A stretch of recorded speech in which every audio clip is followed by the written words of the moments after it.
Λέγομαι Μιχάλης Γερόλυμος, είμαι βιβλιοθηκονόμος και εργάζομαι στην Εθνική Βιβλιοθήκη της Ελλάδος. Η αλήθεια είναι ότι είχα μια αρκετά καλή σχέση με τις βιβλιοθήκες από μικρός, γιατί μου άρεσε πάρα πολύ να διαβάζω και θυμάμαι να πηγαίνω στην βιβλιοθήκη της γειτονιάς μου και να παίρνω, όταν ανακάλυψα την Ένι Πλάιτον, τα βιβλία της, τους Μυστικούς 7 και όλα τα 5 λαγωνικά και όλες αυτές τις πολύ ωραίες σειρές. Οπότε μπορώ να πω ότι είχα μια αρκετά έντονη σχέση, αγάπης με το βιβλίο και τις βιβλιοθήκες από μικρός. Στη συνέχεια, όταν μπήκα μέσα σε αυτόν τον χώρο και είδα λίγο πώς λειτουργούν οι βιβλιοθήκες, νομίζω ότι αυτή η σχέση αναπτύχθηκε κυρίως γιατί πέρασα στην αντίθετη πλευρά και κατάλαβα πόσο σημαντική είναι η δουλειά που έχουμε να κάνουμε, προκειμένου να μπορεί οποιοδήποτε, είτε όπως ήμουν εγώ ένα μικρό παιδί τότε, να μπορεί να βρει ένα βιβλίο, να διαβάσει, να το πάρει στο σπίτι και να το χαρεί, είτε γιατί έρχεται κάποιος φοιτητής ο οποίος είναι αγχωμένος και έχει να κάνει μια εργασία και θα έρθει με άγχος να μας ρωτήσει πού θα βρω αυτό το βιβλίο ή πού θα βρω αυτό το άρθρο και εμείς θα τον βοηθήσουμε, είτε γιατί θα έρθει ένας άνθρωπος με λίγο μεγαλύτερης ηλικίας, ο οποίος πλέον έχει το χρόνο και τη διάθεση να του δείξουμε να διαβάσει ένα βιβλίο που θα τον κάνει να χαρεί και να αισθανθεί καλύτερα. Μπορούμε να πούμε ότι μια βιβλιοθήκη, και ειδικά μια μεγάλη βιβλιοθήκη όπως η Εθνική Βιβλιοθήκη της Ελλάδος, λειτουργεί σαν ένα είδος μικρογραφίας της ίδιας της κοινωνίας. Γιατί μέσα σε αυτήν υπάρχει μια ανθρωπογεωγραφία ακριβώς όπως βλέπουμε στην κοινωνία μας.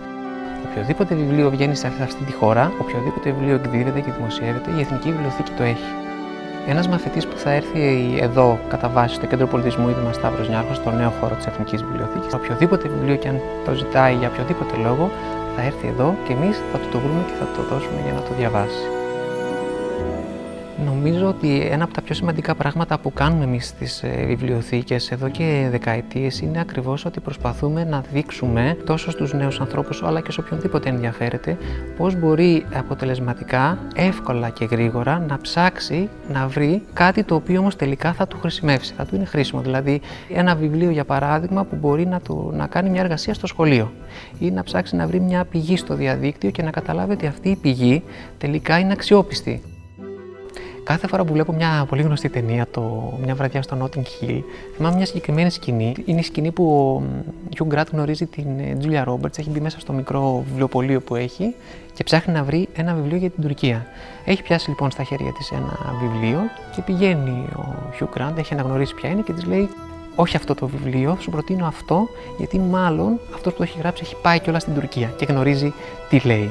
Κάτι αντίστοιχο λοιπόν κάνουμε και εμείς στις βιβλιοθήκες. Και όταν θα έρθεις να μας ζητήσεις κάτι, μπορεί να σε βοηθήσουμε και να σου πούμε μπορείς να αποφύγεις αυτό και να πας σε κάτι άλλο που είναι καλύτερο, γιατί αυτός που το έχει γράψει ξέρει τι έχει γράψει και είναι πιο αξιόπιστος. Οι βιβλιοθηκονόμοι είναι ροκ γιατί μπορούν να κάνουν πάρα πολλά πράγματα μαζί. Μπορούμε να πούμε λοιπόν ότι ένας βιβλιοθηκονόμος κάνει και το κλασικό, το παραδοσιακό. Μπορεί να το δεις να σου κάνει ένα εντάξει, αυτό που έχουμε μάθει στις ταινίες, θα το κάνει αν κάνεις πολύ φασαρία. Αλλά δεν θα κάνει μόνο αυτό εδώ. Θα καταλάβει τι είναι αυτό που θέλεις, θα σε βοηθήσει και εσένα να καταλάβεις τι είναι αυτό που πραγματικά θέλεις, προκειμένου μετά να το πάρεις στα χέρια σου. Άρα ένας βιβλιοθηκονόμος είναι ροκ γιατί καταλαβαίνει πολλά, γιατί ξέρει πολλά και μπορεί κυρίως να μεταδώσει πολλά.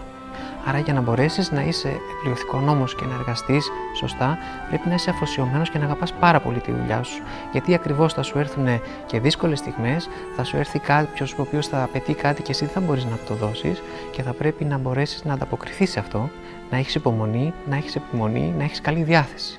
Και αυτό μπορεί να είναι η καθημερινότητά σου. Μπορεί όμως να νιώθεις διαρκώς την ικανοποίηση ότι αυτό που κάποιος ζητούσε και δεν μπορούσε να το βρει κάπου αλλού, εγώ του το έδωσα. Σε έναν νέο άνθρωπο θα έλεγα να μην αγχώνεται και αν τελικά επιλέξει να εργαστεί ως βιβλιοθηκονόμος και να γνωρίζει ότι θα ανοίξει μπροστά του ο θαυμαστός και υπέροχος κόσμος του βιβλίου.